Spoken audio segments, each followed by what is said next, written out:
Thank you, Jeff. Can everyone hear me? Welcome. Jeff is the president here at the Fittler Club, and despite the fact that he is a Celtics fan, we love him. He's celebrating today, and I just want to emphasize, I want to thank the Fittler Club. They are a terrific partner. If you're not a member, take advantage of Jeff's offer to take a tour. It's a gem of Philadelphia. At this point, let me invite our panelists on up, and we'll take our seats. I'll move over here to my far right, which is the only time I'm ever on the far right. While they're getting situated, a little housekeeping before we talk. I'm on record. If you get the Citizen newsletter and plug, you should sign up for the Citizen newsletter. I'm on record for saying that this Philadelphia mask mandate is ridiculous, but we do have masks available for anyone who wants to wear one. We got a couple of upcoming events that I want to tell you about before we begin. Today is our first installment of our Business for Good series, and we'll talk about the genesis of that. We also have a Real Estate Development for Good series, which we did two of late last year to tremendous effect. That is sponsored by, among others, Hilco Redevelopment, Jasmine's joint. And I should also say that today, as with our Development for Good series, today is brought to you by Brandywine Realty, which happens to be come from the twisted mind of Jerry Sweeney. So we want to thank Brandywine as well. The Development for Good series is in partnership with Drexel's Lindy Institute for Urban Innovation, and it'll resume right here on April 26th for a discussion called Philadelphia Thinks Big. It will be a deep dive into potentially transformative projects like redesigning the Benjamin Franklin Parkway, redesigning the waterfront at Penn's Landing, growing the Navy Yard. There's such an importance to public, intentional conversations like this in a city that has shamefully long devalued the value of planning. So we want to do that for the city. We'll be back here also on May 6th for Run for Something. Amanda Littman, founder of the nonprofit Run for Something and author of the book by the same name. It's a nonprofit that drafts young people to run for office nationwide. She'll be joined in conversation by State Rep Joanna McClinton and hopefully Scranton Mayor Paige Cognetti, who ran an independent upstart campaign in Scranton with the great tagline, Page Against the Machine. They'll be comparing notes on taking on our political gerontocracy. If you've noticed, a lot of old folks are running the country, the city, and the state, and we need more young people being encouraged to get involved. So with that, let me take a seat. Does everyone have mics? Awesome. All right. Does this one work? All right. So I want to thank this esteemed panel for what I think is one of the most important conversations we can have. This is a city that suffers from tremendous inequality. 400,000 of our fellow citizens below the poverty line. We need to define poverty. That's $21,000 for a family of four, subsisting on $21,000 a year for a family of four. Are we okay over there with the mics? All right, got it. So with that, 400,000 people of our fellow citizens in poverty. Our biggest employers, Penn and the city, neither pay taxes because they're nonprofits. So the argument that the Citizen has made time and again is we need to move past redistributionist argument, the old redistributionist argument, and start to come up with innovative ways to actually grow the economy towards more inclusive growth and a rebuilt middle class. Which brings us to our panelists today. To my far left, which is a good place for Sharmain Matlock-Turner, CEO of the Urban Affairs Coalition. In the middle, Jerry Sweeney, the aforementioned CEO of Brandywine Realty. And finally, to my left, Jasmine Sessoms, Senior VP of Hilco Redevelopment Partners. I want to begin with Jerry, because Jerry, you and I have talked about this issue for 6 years now. I have called you the Philadelphia's evangelist for growth. Can you lay out the case? What is Philadelphia not doing, and what ought it to be doing? Well, good morning, everybody. I was really hoping for a softball question to start off with. So it is 8 o'clock or 8:30, right after the holiday weekend. Look, I think there's a lot of tactics that we talk about, and we get very enmeshed in. Should we do this tax, reform this tax, reduce that tax, create neighborhood business corridors, foster certain industries? And when I look at it, and I could be completely off base here, but I think one of the things that strikes me about Philadelphia is there's absolutely no vision on where Philadelphia wants to be. What strikes me is that when you talk to so many political leaders in this city and you ask them the simple question of where do you want Philadelphia to be in 2030 or 2040, there's simply no answer. They talk about a tactic, they don't talk about a strategy. So I think, as we start thinking about continuing to invest in this great city, it's always frustrating to me to realize that the city has so many green shoots, so many tremendous opportunities, so many attributes and assets that at some point it's got to break through, and we have to stop being the city of unrealized potential. So J.P. Morgan had a great study out about the 7 attributes of advancing cities. And number 1 was lead and collaborate. So if you take a look at how Philadelphia leads and collaborates, it's a pretty big vacuum. Rarely do we have a leader, and we all know from our life cycles that nobody follows an uncertain trumpet. And Philadelphia is full of nothing but uncertain trumpets. We all migrate to the easy, painless, political placebo of redistribution of wealth. Let's attack this issue. Let's throw tax money at this issue. Let's increase our city's budget from $3 billion to $5 billion within the last half decade, and no discernible benefit. Another attribute of advancing cities is engage your stakeholders, your anchor institutions. What's amazing to me is we have such great organizations in the city, great corporate leadership, tremendous anchor institutions, and they're more often vilified versus engaged. So I think, anyway, Larry, after all this, I think we need kind of a Whiteboard Monday series. I think the city needs to convene all the major anchor institutions, the Penn, the Chops, the Drexels, the Jeffersons, the Temples, people who have large fixed plants here, and say, look, your mission is to tell us what are the top 5 things you want the city to do in the next decade. Engage some of the great nonprofits we have here. Sharmain leads a great one. And say, okay, what are the top 5 things you want done? And then parse it through to get the leaders engaged in a productive exercise versus a destructive exercise. And I think that would be very, very helpful. I mean, it was reminiscent of when a group of us started the Schuylkill River Development Corporation many years ago. There were institutions, there were community groups, there were environmentalists, there were commerce people. And we literally spent the first year doing nothing but everyone framing out their priorities. And then from that, we developed a strategic plan. So I can talk more about kind of the tactics of how we get there, but I think the power of the messaging in Philadelphia needs to change. And it really needs to come together in a very constructive way versus the vilification of different segments of our population.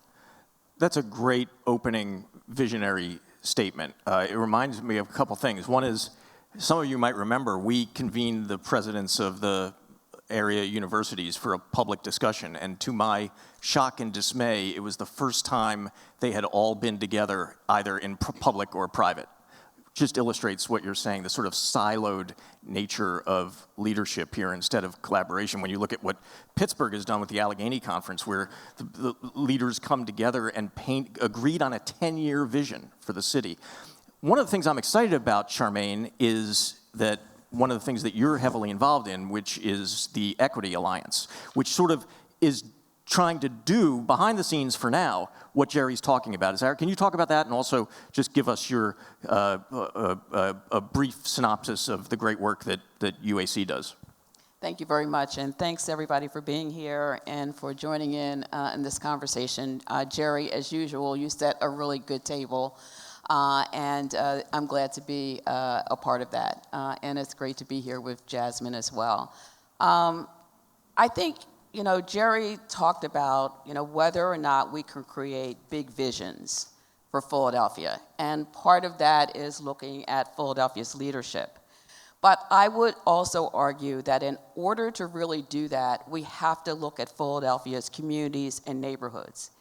If we don't engage North Philadelphia, West Philadelphia, West Oak Lane, Southwest Philadelphia, in those conversations about visioning and what the future should look like, they will remember the last time somebody said that. The last time someone said it, which Larry wrote about in one of his Philadelphia Citizens articles, was the Vine Street Expressway going through Chinatown. That's what development and change look like in that community. So when you come and say, we've got some really great ideas about what the city can be and where we really can create what I call economic mobility, they will remember that. Or Nicetown will remember the Roosevelt Expressway going through a majority African-American community where people were working and buying homes and at the Bud Company, and all of a sudden that community is broken.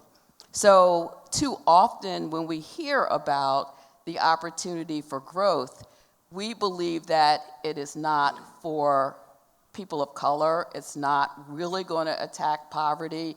It's really about gentrification. It's really about for the downtown interest and not the uptown concerns. And so the Equity Alliance is about trying to say, that's not what we're doing this time.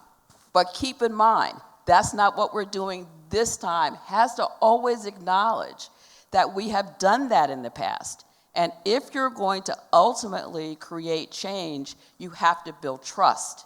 And to build trust, you have to have clear examples of things that you are doing that ultimately show that you're planning to do things differently than we've done in the past. That's great, and you remind me that it was, and I wrote this, right, that it was liberals of that time that did this, right, that unintentionally, or in some cases, like Robert Moses intentionally, bifurcated neighborhoods and cut them off from the urban center. Two great visionary statements to lead us off here. Let me turn to Jasmine. I am so excited about what you're up to. First of all, when you look at the Bellwether District, and I'll ask you to explain what it is, but on a map, it is huge. I mean, it's like you're building a city within a city, and I think it will result in some 30,000 jobs, correct me if I'm wrong. So take us through that, because I think this could be transformational. Good morning, everyone. It is always hard to go after Jerry and Sharmain on a Monday at 8:45, but that is okay. How do you sum up the Bellwether District? It's 2% of Philadelphia, soon to be about 2.7% of Philadelphia. So as Larry said, it is a city within a city. And how do you transform a city like Philadelphia when you are outside of it? Because Hilco is based in Chicago. I am a South Philly girl, though, and I am South Philly through and through. I grew up with the refinery, which that's where the Bellwether District is. It's the old Philadelphia Energy Solutions refinery. So I grew up 5 blocks away from it, and you never really thought about the refinery as a little girl. When I was 8, I thought they were baseballs. Those big tanks were baseballs, and I used to ask my dad, "What are the baseballs? What's in the baseballs?" Not knowing that being from this black and brown community, those baseballs were harming the environment. Those baseballs were horrible for that community, and it's not really something that you thought about. So what we are trying to do at Hilco and with the Bellwether District, but it's larger than the Bellwether District, we have 9 other properties in 9 other cities that we are also transforming, and our specialty is taking brownfield and environmentally harmful sites and transforming them into economic engines. The most relatable piece of parcel in Philadelphia to the Bellwether District is the Navy Yard. So take the Navy Yard, times it by 3, and now you have the Bellwether District. We come with about 30,000 jobs. And someone asked me the other day, how do you train people for 30,000 jobs? How are you preparing people for 30,000 jobs? Well, I take the same approach as Sharmain. One person at a time, right?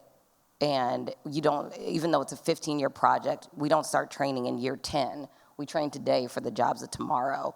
So we are already in very heavily with the unions in an apprenticeship program. We're on cohort 3 now of an apprenticeship program. We have an internship program that runs consistently. We do community trainings right now to prepare for industrial jobs, life science jobs, all of these jobs, construction jobs. It's 10,000 pretty much permanent jobs and 30,000 throughout the life cycle of a project.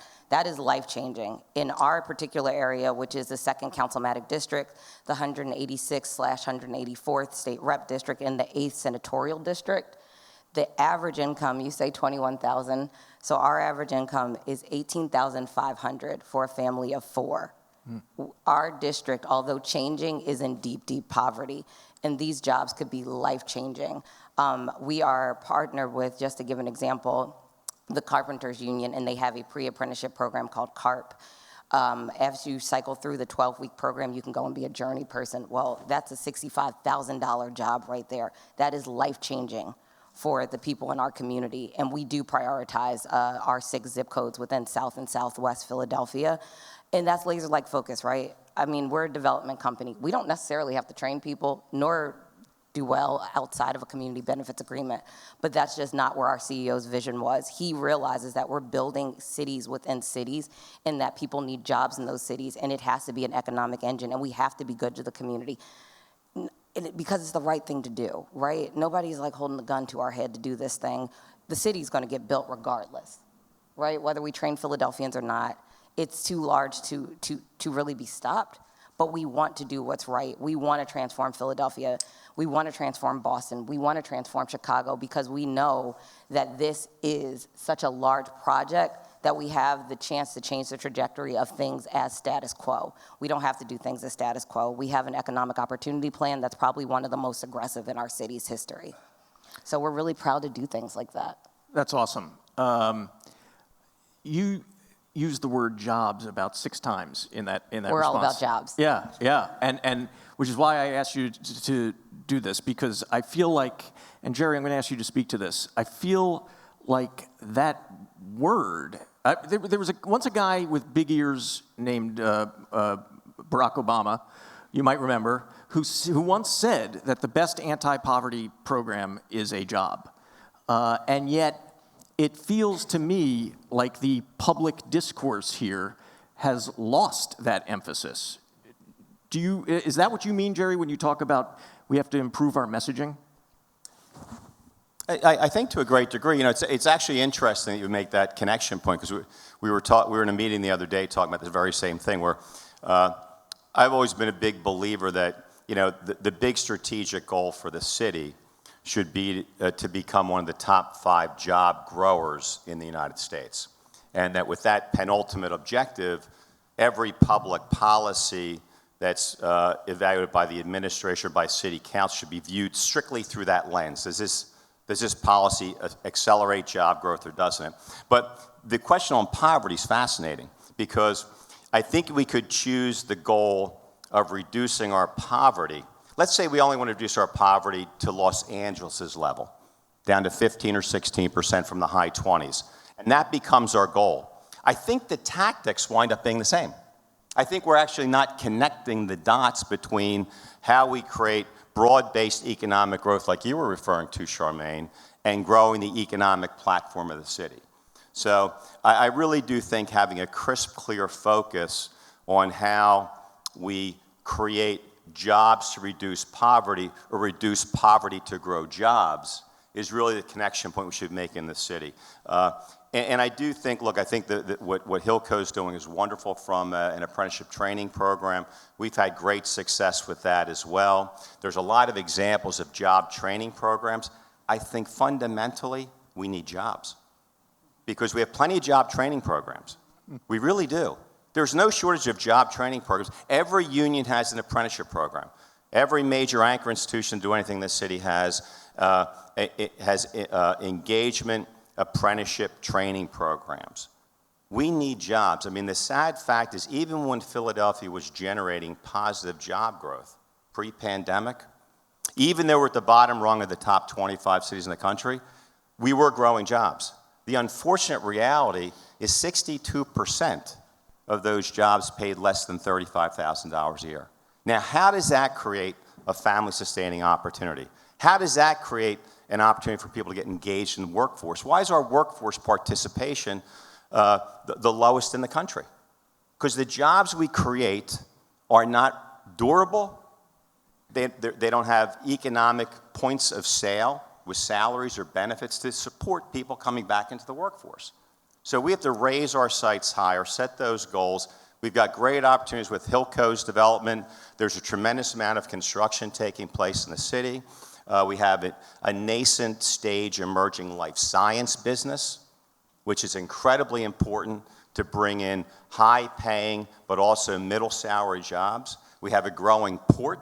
We have a number of good things that if we can coalesce public policy consistency around those, we can actually be a rocket ship. Your point about that's one of those great Paul Levy statistics, the brilliant Paul Levy, whose reports I can't live without. That before the pandemic, the salary of the jobs we were creating was $35,000, compared to Boston, which was $85,000. Just as a point of reference is a great one. But here's the thing: how do you go about creating these middle class, this pathway to the middle class? Because just eradicating poverty, taking a family from $21,000 a year to $25,000 a year gets them out of poverty, but does nothing to create a middle class, right? So, Sharmain, what should we be looking at in terms of that, a rocket ship of growth? Well, I think number one, we have to look at time. This takes time. We have to start it, but we have to be committed to it. Just like we're talking about, Jasmine's talking about a development project that's going to take 15 to 18 years. We're working with the development teams on the Delaware, helping to monitor those projects that are probably going to take about 20 years. Knowing that we have those kind of projects in the pipeline, along with others, gives us the ability to be able to prepare for what's going to happen in year 3 and what's going to happen in year 5.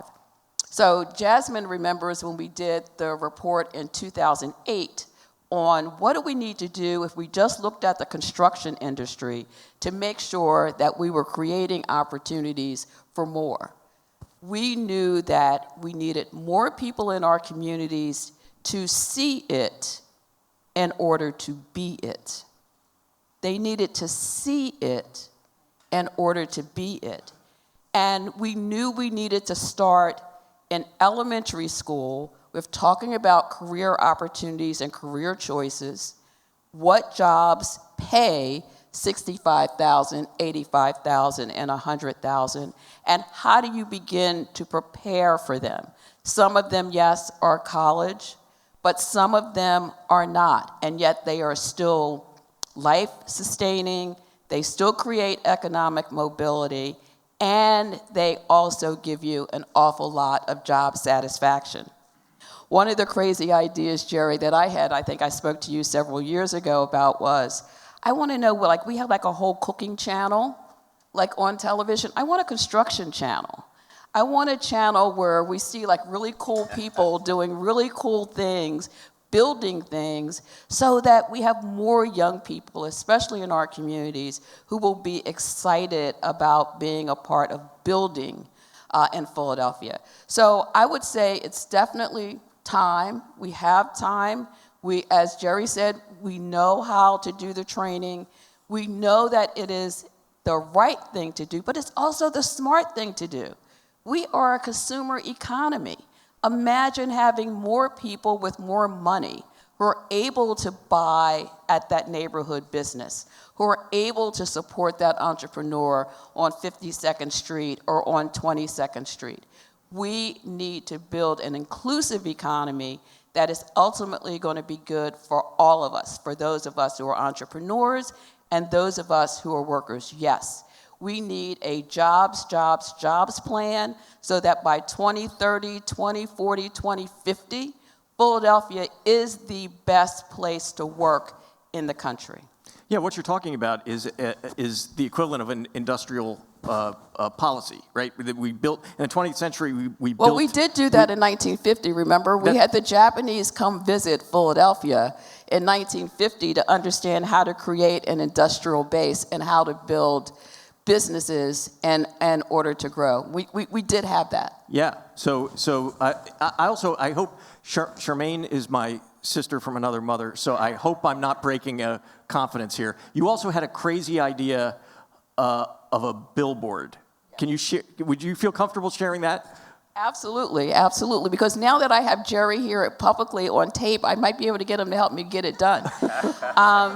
And Jasmine too. Jasmine, I need your help too. I think we, again, to bring attention to this jobs, we need to have billboards. I initially said, Sue knows this, Sue and I had this conversation.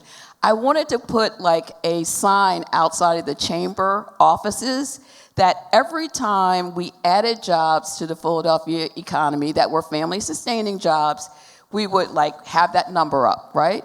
And every time we came up with a policy or a decision that hurt jobs, we would see that number ultimately go down, so that we would keep everybody focused in on that we are here to build jobs for everybody. So I'm still trying to get that billboard. I'm still trying to get that sign outside the window, but okay, and thank you. And I have support.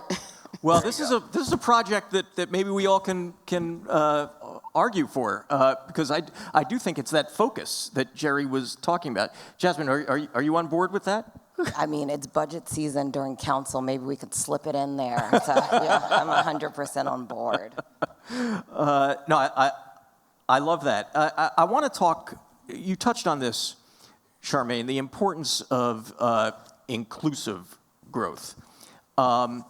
Because I think there's a large segment of Philadelphia who hears the word growth and is repelled because they think it's, and there's a national narrative about this, they think we're talking about the 1%, right?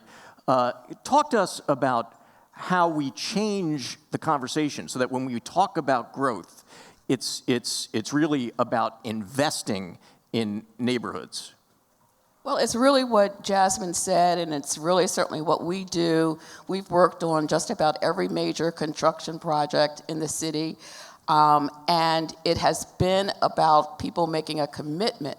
But you'll remember in the beginning of that work, when Ernie Jones, my predecessor, and Carl Singley, the former dean of the Temple Law School, helped to design that effort, it was a hostile process initially, where people said, okay, all right, we got to do this because the community people are saying we got to do it, and the politicians are saying we got to do it, so okay. All of a sudden, they start saying, wow, this is like really a pretty good way of doing things. It's a voluntary process. It can't be mandated by council that you've got to do this, but we can ultimately drive this in a way that can be more inclusive. And so now Temple University does it as a part of doing business. We still monitor all of their projects. The same thing at the University of Pennsylvania. Happy to say we worked on the FMC Tower, and they did a fabulous job there. So the idea, and as Jasmine said, they're doing it because they know it's the right thing to do, but it's also the smart thing to do. So in the end, you've really got to show that you can make these things happen. And you've got to be able to do that in neighborhoods and communities because there are too many examples. And we have to own up to that. We have to own up to the fact that racism has existed here, that decisions have been made, both in government and in the private sector, that have marginalized people, that have said, we're going to improve communities, but we're not going to build housing that you ultimately can afford. We're going to make sure that we make these changes, but you're not going to be able to get a job where you're ultimately going to be able to get a mortgage and be able to move in this neighborhood. So it is going to, this is going to be hard. 45% of the people in our city who are going to participate in elections, Alan knows this, are people of color. And they are going to consistently ask the question, is this for real? And it has to be the examples of people who've been able to gain those opportunities to be able to stand up. So I want to give a shout out to the Chamber. And partnering with the African American Chamber, with the Hispanic Chamber, with the Asian Chamber to say, okay, we're all going to join together. And so this is not just a message from over here. Again, it's not just downtown. It's not just the 1%ers. We really are talking about everyone. And it is going to be very hard. But I would argue that if we get it right, Philadelphia is going to be a terrific, terrific place to live, work, and play. And along those lines, Jasmine, you must experience that skepticism every day. How do you deal with it? How do you combat it? How do you convince people that this is for real? Well, I have the most trustworthy face, Larry. No skepticism. What are you saying? People believe me right off the bat. No, every day, day in and day out. Here's the thing. I am black. I am a black woman. I have been a black woman all of my life. I most certainly understand the mistrust that comes with being a developer. Before I was a developer, I was in service, Larry. You know that. I had a whole nonprofit background, and my whole life has been in service. Joining a development team, and Mia, who is my VP of Corporate Affairs, who is here, she can— And a citizen board member. And a Philadelphia Citizen Board member. She can attest to the level of messaging that we have to do. But I can show you better than I can tell you. And that's essentially why we started training so very early for a job within 15 years. And Jerry, you put it best, where there are a billion job training programs, right? But once you come through the job training programs, where do you place the people? Because our project isn't ready for another 5 years to put a shovel in the ground and to really start employing people. Well, we knew that. So what we did was we got together with other people that have active construction projects right now. And as people go through our apprenticeship program and our training programs, we've built a pipeline. CHOP has something going on right now. The Navy Yard has something going on right now. The Convention Center has something going on right now. The Sixers will have something going on in another 6 years. And now we're layering them into those different construction projects because there is just a mistrust without community benefits agreements, or is this really for us? Or as the Bellwether District goes up, will I be pushed out of my neighborhood that I've lived here for 52 years? And what we can do is show you that we are good corporate citizens by starting very early, much earlier than we have to, but not only just starting early with training, making sure that these people are getting plugged in to a job where they would normally be shut out of. The Building Trades Union, it is no secret. It is not very diverse. You're not gonna find very many Jasmines sitting in a building trade union. But we specifically go out and look for people like Jasmine, people that look like me and from my neighborhood to put into the building trades. And we've invested very heavily in those programs because whether you come and work at the Bellwether District, the Navy Yard, the Convention Center, doesn't matter. You're gonna go to work somewhere when you get put into a union and you pass those tests. That is our main goal. You don't have to come and work at the Bellwether District. When you graduate from an apprenticeship program from HRP, you're certified OSHA 10. You can go just about anywhere to work there. So it's not necessarily, oh, I'm training these people so they can come and work at the Bellwether District. I welcome you to. But it's just about providing that opportunity very early on and making sure that we're connecting them with real systems for life-sustaining wages. That's wonderful. I'm sitting here feeling like this discussion is a little too polite, because I'm actually feeling a lot of anxiety over the possibility that we're missing a golden moment here. The mayor just released his budget proposal. It doesn't touch $800 million of the federal ARP money. I've beaten him up for 6 years for spending indiscriminately, and now he's suddenly gotten fiscally conservative when we have this opportunity to invest in inclusive growth. And I want to get your reaction to one thing and the Chamber deserves credit for this. The Chamber was instrumental in setting up this GRIT fund, which is 30 banks coming together to funnel capital through local CDFIs to black and brown businesses. And the plan is for that to be a $100 million fund. So you've got the private sector, banks stepping up. Why is the city not partnering in that when there's investment money on the table to make it a $200 million fund and to make it a public-private enterprise?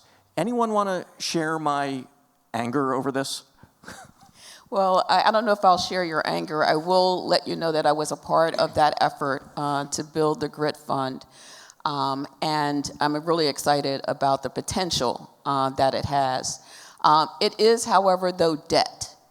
And one of the things that we are trying to be very cognizant of is that even though Leslie Ben-Alil is here from a CDFI who does terrific work and knows how to do smart debt, we also are looking for equity. And that's where, if you said to the city, in my opinion, okay, take $100 million of that, put it in a debt fund, and then take another $200 million and put it in Della Clark's equity fund, then you're really talking about really reinvesting in building businesses that are ultimately going to create jobs. So if you're looking at saying, okay, if we were going to take those dollars, debt dollars as well as equity dollars, and put them on the table, how many jobs could we ultimately create? One of the things I did want to share, just to let people know, when we look at the numbers, and a lot of times we look at these numbers and they just seem insurmountable. But if you look at the poverty numbers, these again are not people who are under 35,000. That group is a lot larger. But if you just look at the poverty numbers, those who are working age of the 400,000 are about 150,000. I can't believe that we can't figure out how to tap into the resources that we have in this city and being able to find the opportunities for that 150,000. We have the 110 Coalition that's coming here. If you know Diverse Force, you know Ken Frazier, bringing together major corporations to help young people who can move into family-sustaining jobs without a 4-year college degree, with the right kind of support and right kind of training, and the guarantee that they will, over time, hire 1 million people of color in order to work in their companies. So there's definitely things, Larry, that the city can do with those dollars that are growth-focused and not necessarily just intervention-focused. Right, and I think that's a great point. It's investment, not. Rob DeBoe, the city finance director, testified before council last week and said, we're not touching this money because we need it for the out years of the 5-year plan. But you wouldn't need it for the out years of the 5-year plan if you invest wisely and it results in growth. Jerry? Yeah, look, I think that's a great example, and the Chamber should be applauded for that, as well as a lot of other organizations around the city. Della Clark, the Enterprise Center, does amazing work. We have a Grow Philadelphia Capital Fund there that creates permanent capital to help minority-owned, nascent-stage businesses, pre-bank financing in West Philadelphia. But I do look at some of those things a bit askew, not to be argumentative, but we have become experts at addressing symptoms, not the problem. So companies need money to grow.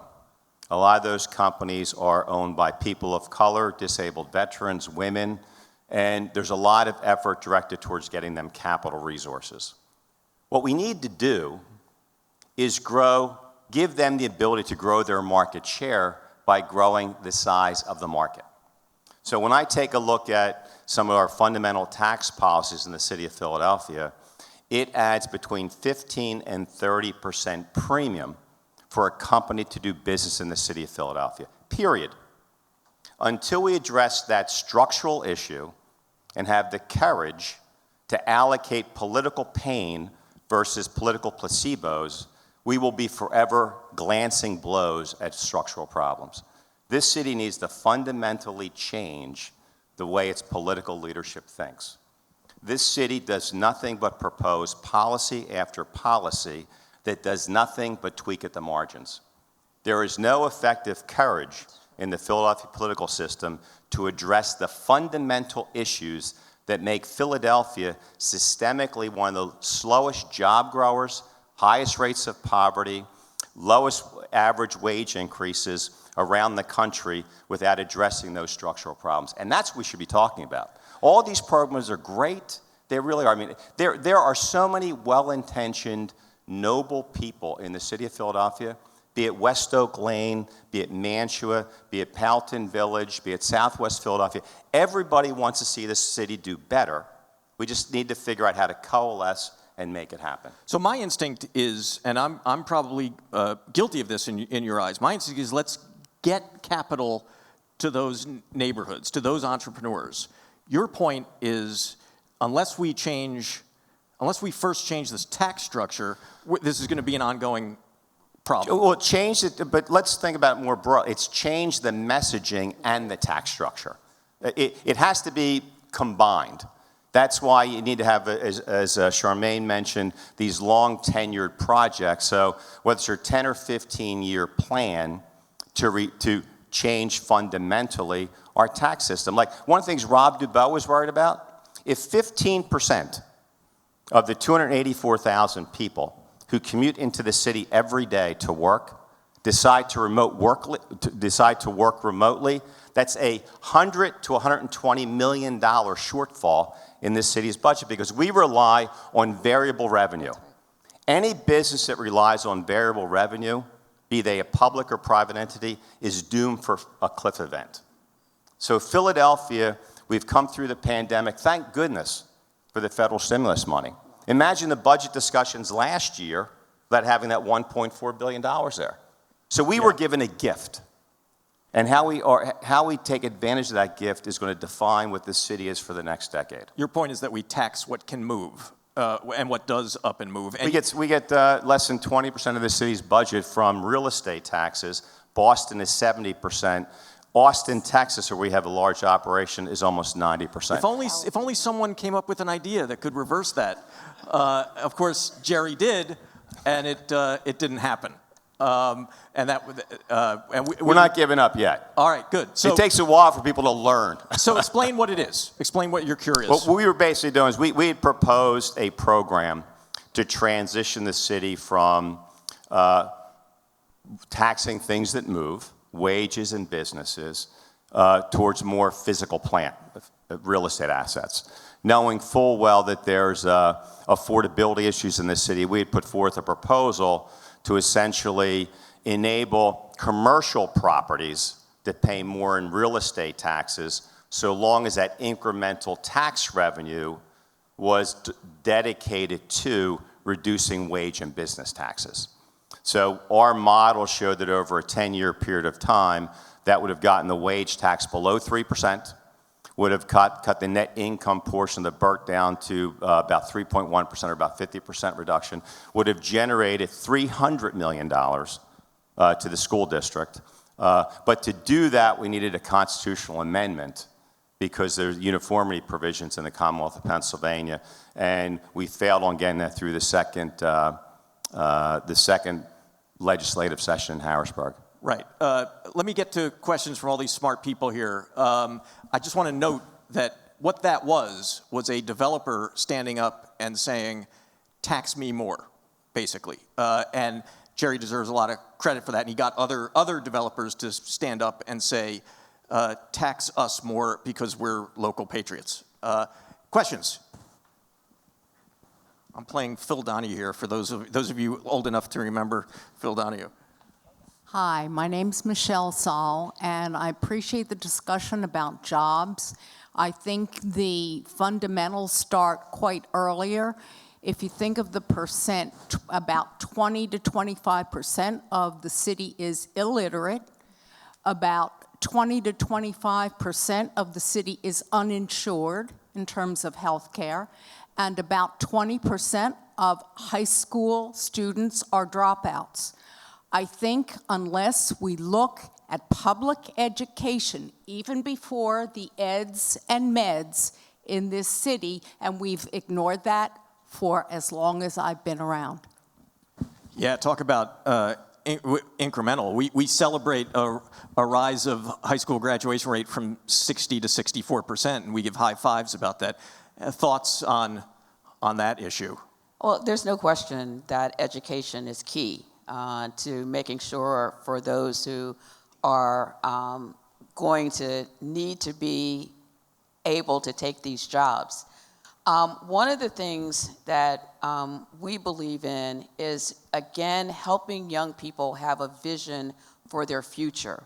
It's one thing for us to just focus in on, as Jerry said, just on the tactics. So get here, you have to read, you have to know how to do this. What are you doing it for? What is this opportunity creating for you? So we have been committed for the entire history of our organization to summer youth employment. Alan Dom knows this because he hears me talk about it every year, that if our young people get an opportunity to be able to see what a career path could be, and they get to meet a Jerry, they've had a chance to meet a Jerry during the summer, or a Jasmine, or a Sue, or others, to say, okay, maybe there is some opportunity here for me. Remember, I started with, people are very skeptical about whether or not this is real. They've heard this story before. They look at their circumstances and go, I don't know. Maybe I'd like to believe it. During the summer, we get a chance to help people see that what we're talking about could actually be a reality. You can come out of your neighborhood, you can get into an opportunity with a caring adult, and you can start to think about, okay, how does school support what I ultimately want to do? Yeah, just to add on to, look, I agree 1,000%. I really do, and I think, one of the things we've done over the years is, we bring students in from high schools and some elementary schools to show them the construction project. I got to tell you, I always walk a little bit lighter that day because you really do see the eyes brighten up and you see people get really excited about the tactical things that we do in real estate. It's definable. You're not trading a bond or getting a basis point, but you're doing something to kind of create a whole new reality. So I think things like that are really good. And this is not to diminish in any way your observation, but 29% of the households in Philadelphia have school-aged children. So there's a whopping amount of people who live in the city don't have school-aged children. Doesn't mean education should not be a top priority, but the reality is they're looking for jobs, they're looking to pay groceries, they're looking for neighborhood business cards. So there's a lot of things that need to go into that algorithm to create a successful city. And I'll just be very quick. See, I was lucky enough where I've worked for our last 3 mayors. I've worked for Mayor Street, I worked for Mayor Nutter, and I worked for Mayor Kinney for a very, very, very short time. Like extremely short, like 4 weeks short. But the one thing that I can tell you where Mayor Nutter and Mayor Street were unequivocally unwavering about was public education, but more importantly, calling people out on the carpet from the floor, right? So Mayor Street used to pick up the phone and demand that employers took interns, because I do believe that. He would call, and Mayor Nutter would call Dr. Ackerman to his office to really discuss career technical and education and how are they applying career technical and education and really preparing students for post-secondary opportunities. I did not work for Mayor Kennedy long enough, but I'm sure he is doing the same. But it does start with the leadership of a mandate in this city. I remember Mayor Nutter saying, we're going to take 15,000 students this summer and we're going to place them, and we are not going to stop until we do. I remember City Hall had to take like 250 because of the windfall, but that is how important he found providing public internships and education to students, where it came from the top. Mayor Street, Mayor Nutter, it was like a cornerstone. Sharmain, I know UAC was at the table. I remember you guys taking more and more students because that was a mandate from our leadership at the top. So it does start there as well, and we have to hold our elected officials accountable. I forgot that you worked for 3 mayors. That qualifies for Philadelphia sainthood. First and foremost, there's only 14 people that have worked across the administrations for the last 3 mayors in a appointed position. And only one is not in an asylum. Hi, good morning. I'm Catherine Roberson, and for those of you who know me, you know I wear many hats, but I'm asking this question as the executive director of the Higher Philly Coalition. And I hear so many great things that have been said, but I do want to piggyback on the comment that was made about what I consider to be barriers to entry. Lack of literacy, housing challenges, childcare, transportation.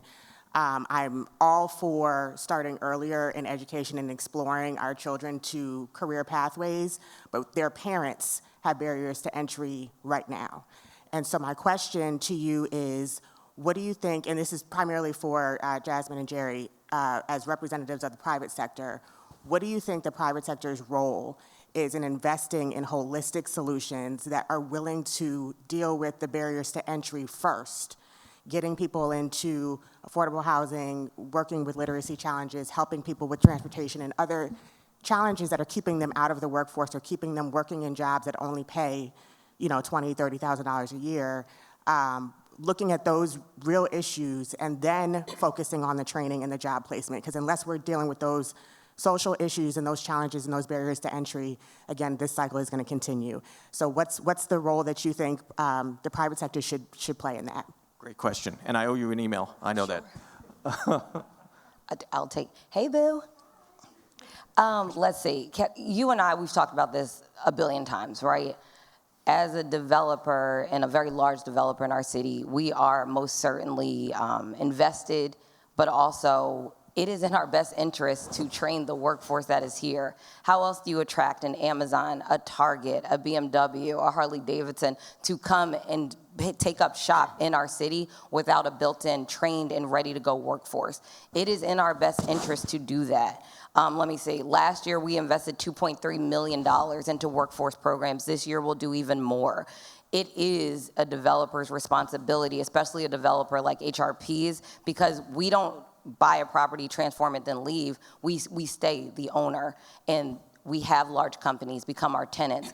Well, how do I attract any of them if I can tell you, like, oh yeah, you can build up shop here in Philadelphia, but you're gonna have to train all the people yourselves, and you might not find the actual talent. Amazon's gonna be like, I'm good, I don't wanna do that. So it is in our best interest to really invest in these community training programs. It is in our best interest to make sure that our workforce is prepared for the jobs that will come, right? And organizations like yours, we need to know about them. I don't know all the job training programs that are out there, and there are a lot of really, really great ones. Make sure that we know all about it. People like me and Jerry and Sharmain, well, Sharmain's in the mix. She probably knows all the job training programs, okay? So I normally go to her like, who should we be investing in? But we need to know what else is out there, so make sure when you do have the organization, I think you guys do a really great job at iHire, of letting us know what's out there, how you can help us really further that workforce, and be very upfront with the cost. For any of the nonprofits here, just tell us what it costs. Don't lower the cost. Don't inflate the cost. Just tell us what it costs to train X amount of community members, because that is in my best interest, and that's always what I'm going to invest in first and foremost when I use HRP dollars. Great comments, Jasmine. Let me add on to it. And I guess the best way to answer it is, let me tell you about my journey, because it was kind of interesting. When we started thinking about Schuylkill Yards, which when we ultimately build it out will be close to almost a $5 billion investment. I'm not sure what your number is, but the reality is that if construction costs keep going up, they'll all be $10 billion investments, right? But A year before we started even thinking about what we wanted at Schuylkill Yards, we went and we spent a small group, it was 3 of us actually, from Brandywine. We spent an amazing number of nights and days talking to people in West Philadelphia, just learning what was important. So trying not to be the smart developer who drops smart bombs from 30,000 feet. And we talked to 20 plus minority-owned small contracting businesses. We talked to any number of CDCs and community organizations to find out what was important to them. And out of that came what we call our Neighborhood Engagement Initiative, which is a $17 million investment we're making in West Philadelphia. First component part of that is called our Grow Philadelphia Capital Fund that we work with Della Clark at the Enterprise Center on. And we invested capital in that. We've made 21 loans, low at 1% loans. It covers Della's overhead. Very flexible loan terms. And the idea was to identify businesses that could not get bank, PIDC, all these other range of alphabet loans. Very, very successful. We had 109 applications, and we've made 31 loans so far. But we also created permanent capital, because one of the fallacies in the city is this whole issue of economic opportunity programs. Like every developer has to meet certain criteria. If they don't meet the criteria, nothing happens. Seriously. If you even get an answer, you're lucky. But what we wound up doing was we said, okay, with our contractors, here's our EOP targets, local labor content, number of women, number of veterans, by trade.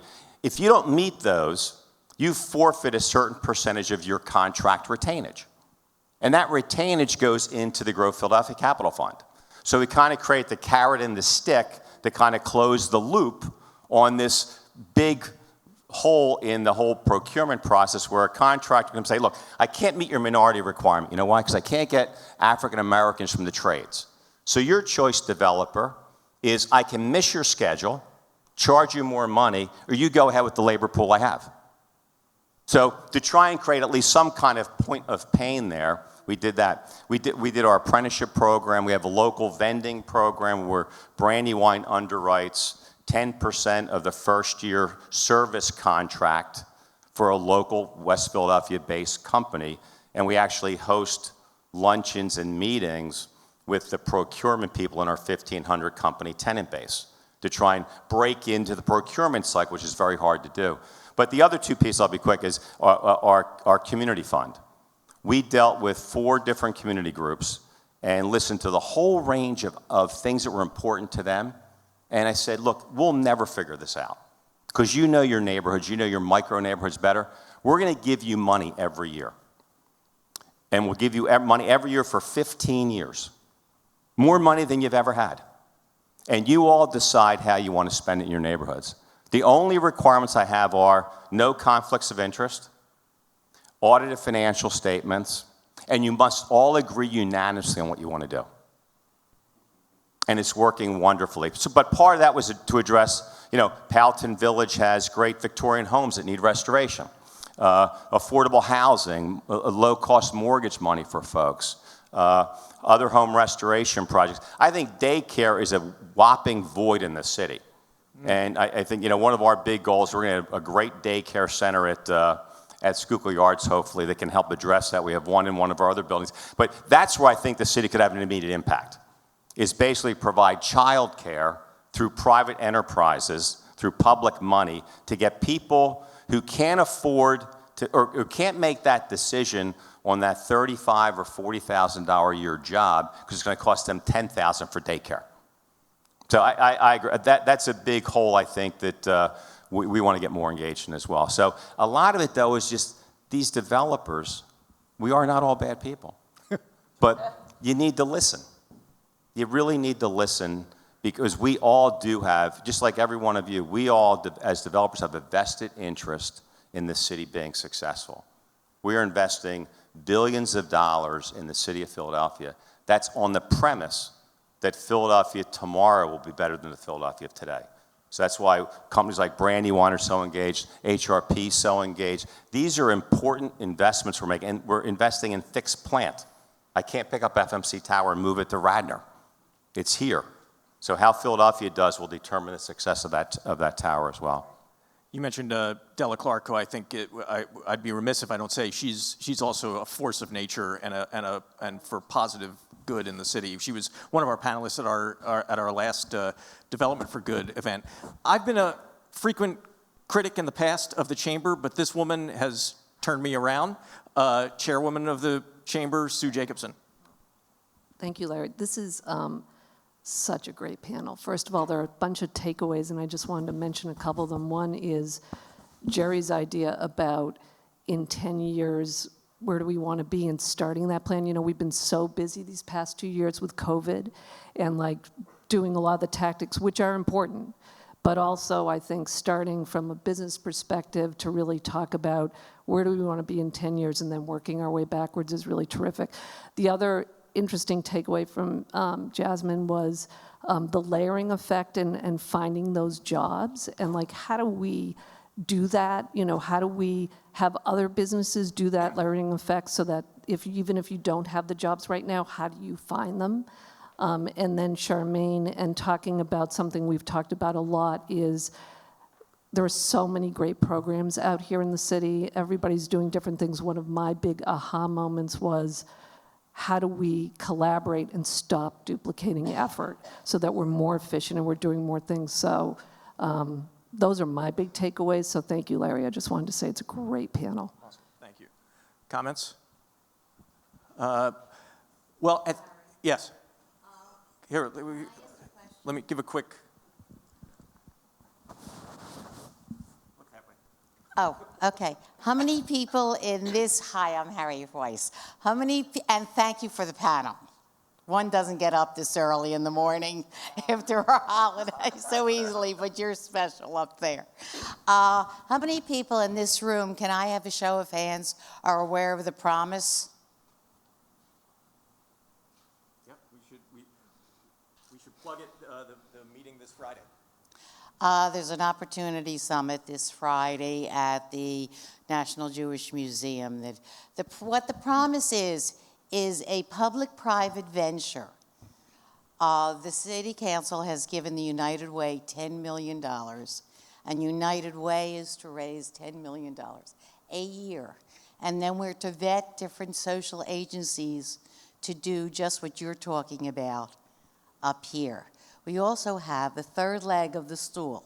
One is to vet, because Philadelphia for the last 4 years has been the largest poorest city in the United States. And our goal, yes, I will. Our goal and our vision is to raise 100,000 families out of poverty in 4 years. So I think your collaboration has been important. How can we move it forward, and what are your suggestions to do so? Thank you. And we should plug, that's Reverend Bill Golder's The Promise, an arm of the United Way. We have a story today, tomorrow, on it with Raj Chetty, who's coming for the event on Friday, the Opportunity Summit. I'll be there. Yep, so will I. Great. And I'm a member of the United Way board, so I'm real excited about that work. I think what we learn from this process is that I co-chaired the City Council committee on reducing poverty in Philadelphia. Out of that, we pushed away from the conversation being about a percentage and it being about people. So I pushed very, very hard on that, along with the other members of the team, so that when we started talking about people, who were we ultimately talking about, and what were going to be the policies that could disrupt that and could change those numbers. And the 100,000 number comes from the fact that if you look at the working age group within that 400,000, that is about 100,000. If we're able to get half of that, because there are also parents of children who are living in poverty, we will have made a huge, huge dent in poverty in Philadelphia. marry that to the jobs, jobs, jobs movement, not an idea, this should be a movement, then whether it's a part of Hire Philly, which is connecting people who are ready, whether it's 110, whether it's the Children's Hospital of Philadelphia program that will be hiring those trained workers to go and renovate homes of young people who have asthma so that they can live in a safer place and also provide jobs in communities, and also to make sure that the communities have housing that everyone can afford to buy, as well as to be able to invite more in. It is about coming together. It is about collaborating, and it's saying this was something that normally might have ended up in the Office of Housing with the city. But they were smart enough to say, we need this to be a collaborative effort. We need the private sector to be a part of it. And congratulations to the United Way for stepping up and doing that. And I think that that's a great example of what can happen when we work together. The other thing I just wanted to raise as it related to Jerry, Jasmine, and the Chamber. One of the things around tax policy that Bill Hankowski has been really good at reminding us is, if we're going to change it, the argument has to be and has to have the same level of proof that any other does, and that is, if we're going to change tax policy, are we going to see the corresponding growth? Because if we cannot show growth from the policy change, then it will probably never be politically feasible. And so it's jobs, jobs, jobs. If it's a change in tax policy, the idea that we can show that we're going to be able to grow, that we're going to have companies come, that we're going to be able to ultimately create the jobs that are family sustaining, will then again have a more integrated approach. But again, I agree. Continuing, the thing that I've been excited that I think the pandemic has brought is for us to have more of these kind of conversations and together. And Larry, so I'll stop talking now, but the one thing I do want to challenge us in Philadelphia to do is to also print the stories of what's working. If we only always tell, and believe me, we have a lot of things that we can say that are challenges that we aren't meeting, okay? But we also have some great success stories to be able to tell. So we talk about stealing great ideas from other cities. Let's start stealing great ideas right here in our own. The Hilco project of training, that's a really, really great story. Jerry just shared the idea about what happened when he went into West Philadelphia and figured out how to invest smartly to make it a place where people were going to be comfortable with seeing something new and develop. So I would say, let's try to make sure that we get those stories out as often as possible so that we can be inspired to believe that it's possible in 5, 10, 20 years that we're going to meet our goals. That's a great, awesome, yeah. Great. That's a great commercial for the citizen, because every time we try and do these solution stories, so still looking at problems, but who's working to fix them? Jerry, did you have a comment? Yeah, I just wanted to add on to Sharmain. It's, you know, I've heard for so long about we need to kind of show that we can get growth from tax reform. It's been shown. It was shown back under Rendell.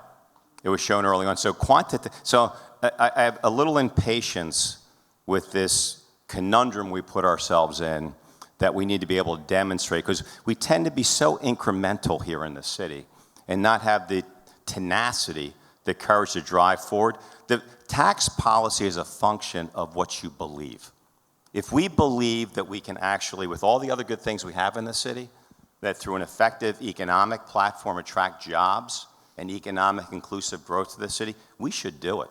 It's well past time to stop dealing with the studies and the algorithms and the mechanics of what we should do. This, we know quantitatively. Take a look at why Philadelphia is the only major city in the country where we're still 22% below the job levels we had in 1970. Every other major city is 20% plus beyond that. It is structurally the tax issue. We need to deal with it, and that will create jobs, jobs, jobs, job opportunities for people going through apprenticeship programs, internships. That will create the durable vision for people coming out of Philadelphia public schools because they'll see a place to go. We need to literally stop talking about it and do it. That's a great point. There are other cities that you can look at. Pittsburgh, like us, was an industrial manufacturing city. They've made the turn that, Jerry, you point out, we haven't been able to make since 1970. And why is that? You got to believe. You just have to believe. So I have a question about that for you. You also have property in Austin, Texas. We do. Is there a cultural difference? Because Austin, Texas is like the city. Do you observe a cultural difference between Austin and Philadelphia? You know, it's actually, it is, and I can be really brief here. I'll sum it up in just a couple sentences. In Philadelphia, we have become so accustomed to managing decline that when a new idea is presented, it tends to be thwarted. It tends to be stiff-armed. In Austin, they're so focused on effectively managing growth that when a new idea comes in, it's can do. How can I make this happen for you? And how does that fit into the fabric of the culture we're trying to maintain in Austin, Texas?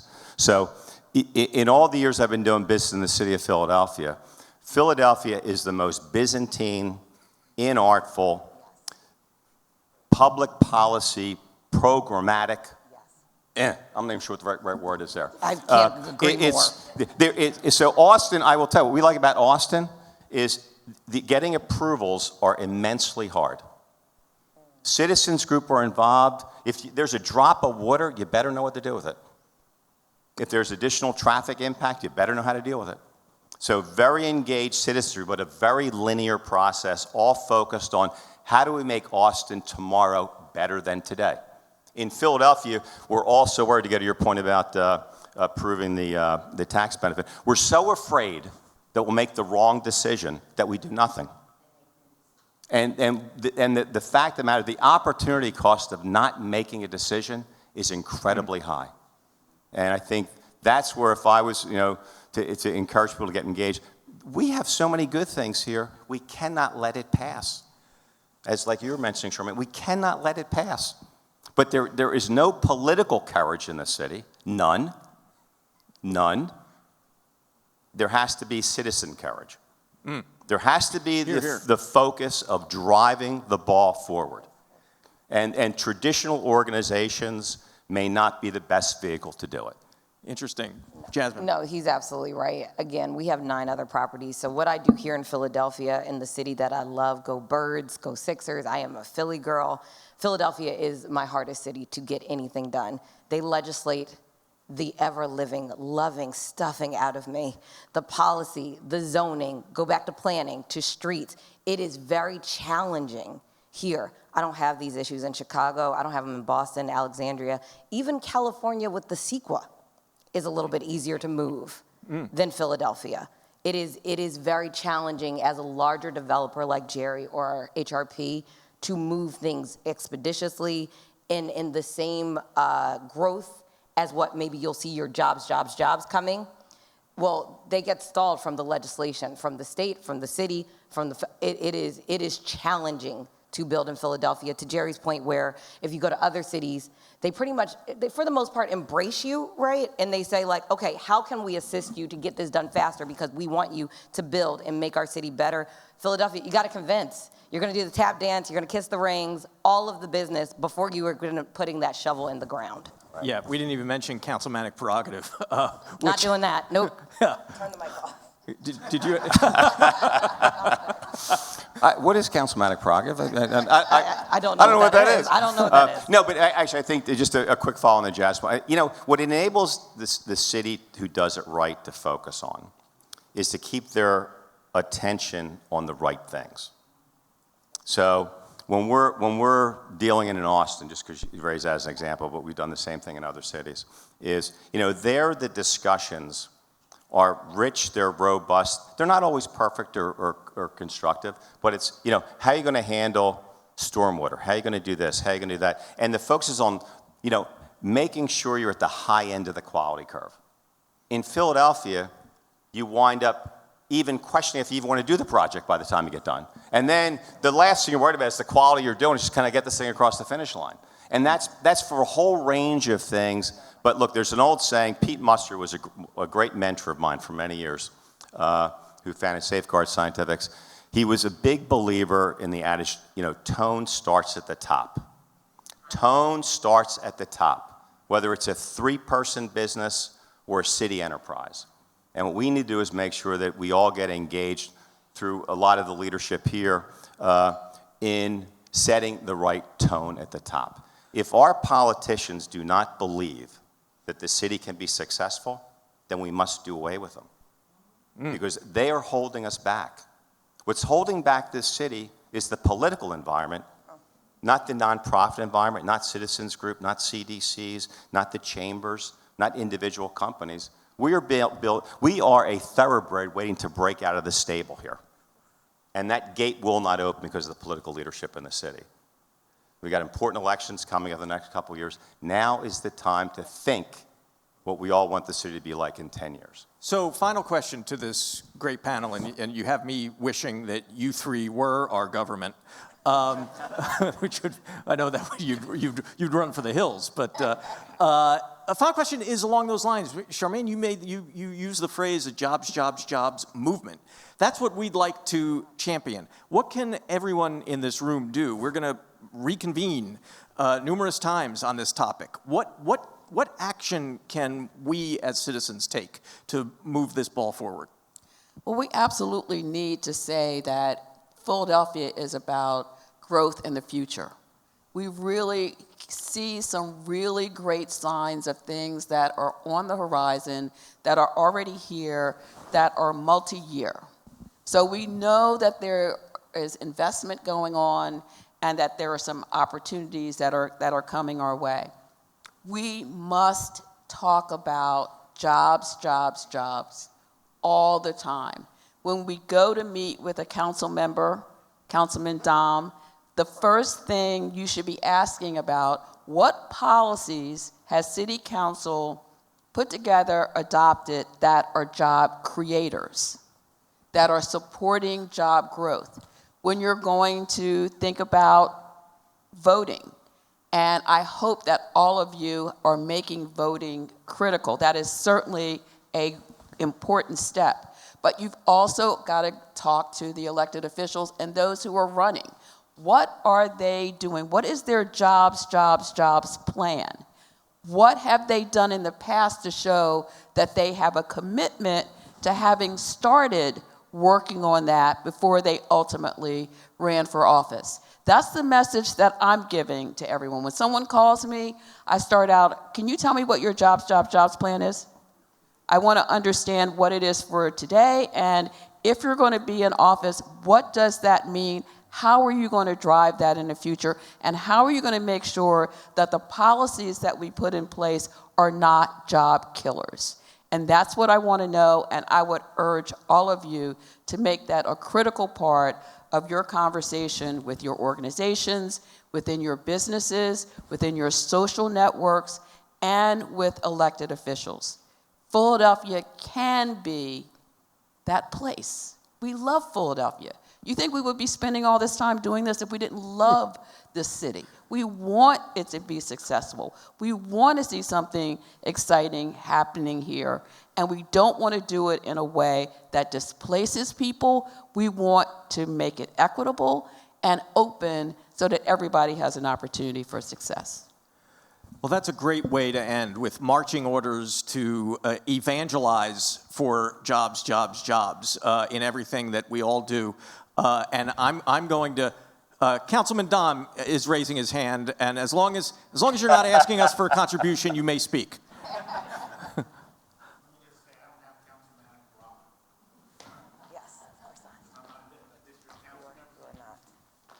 I'll help you out. I'll hold it, though, so you don't speak. Okay, thank you. I don't have councilmatic prerogative, but thank you. I just want to say that, number one, I want to thank the panel and Larry and the citizens. I always say you take one idea, it's plagiarism. You take many ideas, it's research. I did a lot of research today. But to the point of the panelists, I introduced the bill last May and June, and you all need to get behind this because it's all about jobs. And that was to lower the net income tax to 0 over 10 years, slightly adjust the wage tax. eConsult did the report showing in 10 years 100,000 new jobs into the city. That's what should be passed. I had 6 votes yes. I need all of you to get to my colleagues and say, you need to pass this kind of legislation. Thank you. Awesome. Thank you. And thank you, panel. Thank you all. We'll see you again soon.